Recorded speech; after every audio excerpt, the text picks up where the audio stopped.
जब हौसले बुलंद हों तो पहाड़ भी एक मिट्टी का ढेर लगता है। ये बोलने वाले शिवाजी महाराज की कहानी को देखने वाले हैं आज की इस वीडियो में। आज हम लोग जानेंगे कि किस प्रकार से मराठा साम्राज्य ने अपनी नीतियों से पूरे भारतवर्ष को निडरता और साहस का पाठ सिखाया। तो चलिए शुरू करते हैं आज के इस वीडियो को। इस वीडियो में हम लोग देखेंगे शिवाजी महाराज के बारे में। शिवाजी महाराज की बात करें तो सबसे पहले तो बात करते हैं कि इनका जन्म कब होता है। 1627 ईस्वी में जन्मे शिवाजी महाराज शुरुआत से ही अपनी वीरता के लिए बहुत प्रकाशित रहे। इनके पिता का नाम शाहजी भोसले और माता का नाम जीजाबाई था। दादा कोंडदेव इनके संरक्षक थे और गुरु रामदास, समर्थ रामदास इनके गुरु थे। 16 वर्ष की आयु में सिंहगढ़ और तोरण का किला इन्होंने जीता था और ये दिखा दिया कि वो बच्चे नहीं हैं। देखते हैं कि 1658 तक इन्होंने 40 किलों पर विजय पा लिया और इसके बाद इस विजय को देखते हुए इनके आसपास के जो राज्य होते हैं वो इनसे डरने लगते हैं। इसी बीच हम लोग देखते हैं इनके नीचे स्थित राज्य बीजापुर इनको मारने के लिए शत्रु भेज देता है, जिसका नाम होता है अफजल खान। सन 1659 ईस्वी में बीजापुर जो है अफजल खान को इनकी हत्या के लिए भेजता है। अफजल खान एक बहुत ही शैतान की तरह दिखने वाला इंसान होता है, जो कि अगर किसी को एक बार अगर गले भी लगा ले तो मात्र उसका गले लगाना ही सामने वाले की मृत्यु का कारण बन सकता है। उसको पता रहता है कि शिवाजी महाराज उदार हृदय के व्यक्ति हैं, अगर वो उनसे गले मिलने के लिए बोलेगा तो वो कोई मना नहीं करेंगे। परंतु शिवाजी भी को पता था कि अफजल खान तो अफजल खान है। कहानी आगे बढ़ी और अफजल खान ने शिवाजी को आमंत्रित किया। शिवाजी भी चले गए बिना सेना के, परंतु उन्होंने खुफिया तौर पर सेना जंगल के पीछे छुपा रखी थी। हम देखते हैं कि अफजल खान जब शिवाजी से गले मिलता है तो वो वही अपना हथकंडा अपनाता है कि उनको जोर से गले लगाना शुरू करता है। जैसे ही गले लगाना शुरू करता है, शिवाजी भी अपने हाथ में एक विशेष प्रकार का उपकरण लिए रहते हैं, हथियार लिए रहते हैं और उससे वो उस पर वार कर देते हैं और उसकी मृत्यु हो जाती है। अफजल खान की मृत्यु के बाद पूरे दक्षिण भारत में हम देखते हैं कि शिवाजी का जो शौर्य का परचम है वो लहरा दिया गया था। हर बच्चा बच्चा शिवाजी को जानने लगा था। मगर जब ये विजय की पुकार, इस विजय की ललकार उत्तर भारत में स्थित औरंगजेब तक पड़ती है तो हम देखते हैं कि औरंगजेब बौखला जाता है और भेज देता है सेना शिवाजी को मारने के लिए। सबसे पहले वो अपने मामा जी को भेजता है। सबसे पहले वो मामा शाइस्ता खान को मराठा के लिए, सबसे पहले वो 1660 ईस्वी में अपने मामा शाइस्ता खान को 1 लाख की सेना के साथ शिवाजी के विरुद्ध भेजता है। हम देखते हैं कि 1 लाख की सेना लेकर शाइस्ता खान सन 1660 ईस्वी में जाता है लड़ाई करने के लिए। वो लोग अपने जो ठिकाने हैं वहाँ पर बैठे ही होते हैं, रात्रि का समय रहता है, वो लोग वहाँ पर आराम कर रहे होते हैं कि तभी शिवाजी क्या करते हैं, वो हमला कर देते हैं उनके उस अड्डे पर।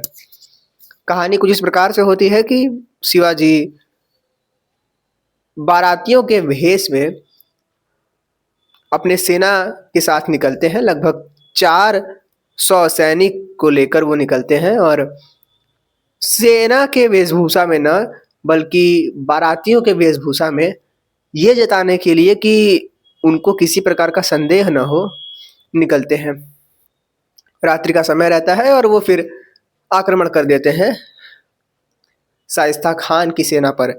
1 लाख की सेना और इधर 400 की सेना, संग्राम शुरू होता है और हम लोग देखते हैं कि अंततः शाइस्ता खान के कमरे में पहुंच जाते हैं शिवाजी महाराज। शिवाजी महाराज उसको मारने ही जा रहे होते हैं कि वो खिड़की से कूदकर भाग जाता है। खिड़की से भागते वक्त उसकी 3 उंगली कट भी जाती है। वो तो बच जाता है, परंतु उसके बेटे फतेह खान की हत्या कर दी जाती है।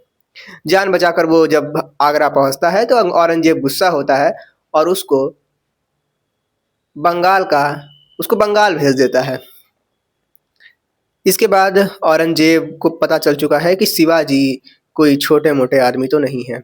अब वो भेजता है एक बहुत ही नीति और कूटनीति को जानने वाले और एक पराक्रमी व्यक्ति को, जिसका नाम होता है जय सिंह। 1665 ईस्वी में औरंगजेब जय सिंह को भेजता है। जय सिंह पुरंदर किले पर जाकर कब्जा कर लेता है और बहुत सारी हत्याएं करता है।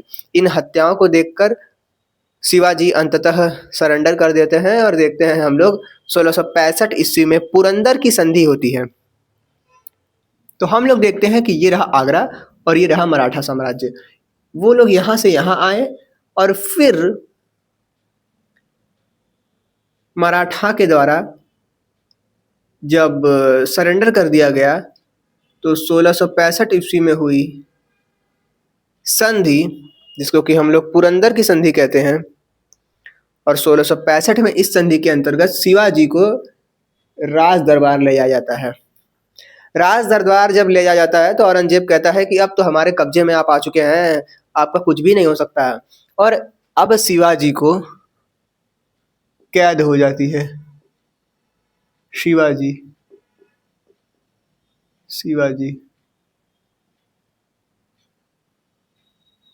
को कैद हो गई। शिवाजी छोटे कद के आदमी होते हैं, धीरे धीरे वहां पर अपना दाढ़ी वाड़ी बढ़ा लिए होते हैं और अंत में हम लोग देखते हैं कि करते क्या है, ये फूलों की टोकरी में छिपकर यहाँ के जो कैद खाने हैं वहां से बाहर निकल जाते हैं। बाहर निकलते हैं तो एक सीधा रास्ता होता है यहाँ से यहाँ जाने का, परंतु यहाँ से यहाँ नहीं जाते हैं, वो यहाँ जाते हैं मथुरा, आगरा से मथुरा, फिर मथुरा से काशी, फिर काशी से कोने कोने होते हुए बीजापुर आते हैं और बीजापुर से फिर इधर आते हैं और यहाँ पर आके कहते हैं कि हमारा जो बेटा है जिसका नाम संभाजी महाराज होता है, संभाजी मारा गया। वो झुट्टा कह देते हैं ताकि औरंगजेब को किसी प्रकार की खबर ना पहुंचे ऐसी कि वो और बौखला जाए। संभाजी के मरने की खबर देते हैं और संभाजी यहाँ पर मथुरा में ही होते हैं। फिर धीरे धीरे संभाजी को भी ये वापस लाते हैं अपने मराठा साम्राज्य के अंतर्गत। और फिर हम लोग देखते हैं कि औरंगजेब अब किसी को और को नहीं भेजता है, वो खुद लड़ने के लिए आता है 6 लाख की सेना लेकर। 6 लाख की सेना लेकर वो खुद लड़ने के लिए आ जाता है इनके पास। अब शिवाजी लड़ने आया है तो फिर लात तो खाएगा ही। तो हम लोग देखते हैं कि जब ये यहाँ पर आता है 6 लाख की सेना लेकर, तब तक संभाजी महाराज जो है उनकी मृत्यु 1680 में, शिवाजी महाराज जो है उनकी मृत्यु 1680 ईस्वी में हुई होती है। 1681 में ये आता है और ये देखता है कि शिवाजी की तो मृत्यु हो गई है। अब इसका जो पुत्र है संभाजी महाराज, उसको तो ये आराम से हरा देगा, परंतु शिवाजी के जो पुत्र होते हैं संभाजी महाराज, वो तो छावा मूवी में आपने देखा ही होगा कि क्या हाल होता है औरंगजेब का। वो खुद कह देता है कि अल्लाह भी मुझे माफ नहीं करेगा, है ना। तो ये सब कहानी होती है। 81 में हम लोग देखते हैं ये 6 लाख की सेना लेकर आता है।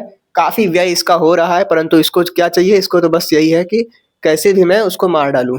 किसको मार डालूं? मराठा साम्राज्य को मार डालूं। ये फिर से 6 लाख की सेना लेकर आता है, फिर से मतलब कि वही 6 लाख वाला जो लेकर आया था, और आक्रमण करता है। आक्रमण के दौरान हम लोग देखते हैं कि संभाजी महाराज जो हैं उनको कैद किया जाता है, ले जाके टांगता है। हम लोग देखे ही हैं उसमें नाखून निकाल देता है इनका आँख फोड़ देता है और भी बहुत सारी चीजें होती हैं। और अंततः हम लोग देखते हैं कि इनकी मृत्यु हो जाती है 1600 1689 में इनकी मृत्यु हो जाती है। 1689 से पहले भी ये जो है कि एक नीति अपनाता है कि नीचे और इसके बगल में होता है, यहाँ पर नीचे होता है बीजापुर, ये होता है गोलकुंडा। बीजापुर पर सन 86 में और इसमें 87 में 1687 में कब्जा कर लेता है।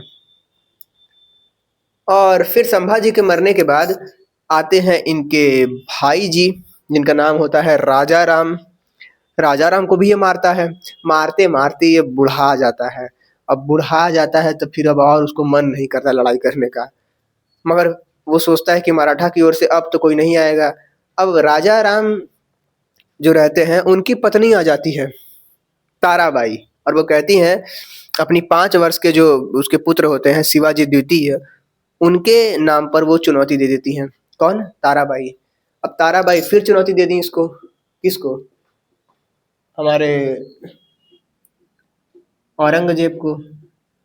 अब वहां से फिर चुनौती मिला। चुनौती करते करते करते करते 1707 में मौत हो जाती है इसकी, खत्म हो जाता है भाई। और फिर इधर से मुगलों का पतन शुरू होता है और मराठाओं का उदय शुरू होता है। M1 M2, ठीक है। अब हम लोग देखते हैं कि मुगल शासन का पतन शुरू हो गया है और मराठा का उदय शुरू हो गया है। मराठा जो है ये पूरा एकदम कब्जा कर लेते हैं अपना, ये पूरा ऊपर में भी कब्जा। ये इस तरीके से कुछ संरचना बन जाती है मुगल साम्राज्य की। और फिर अंतिम शासक के रूप में हम लोग देखते हैं 1818 में बाजीराव द्वितीय के द्वारा आत्मसमर्पण किया जाता है और फिर मराठा साम्राज्य खत्म हो जाता है। तो यही थी मराठा साम्राज्य की कहानी, इसमें कि हम लोग शिवाजी के पराक्रम और संभाजी के बलिदान को देखते हैं। मिलते हैं नेक्स्ट वीडियो में, तब तक धन्यवाद।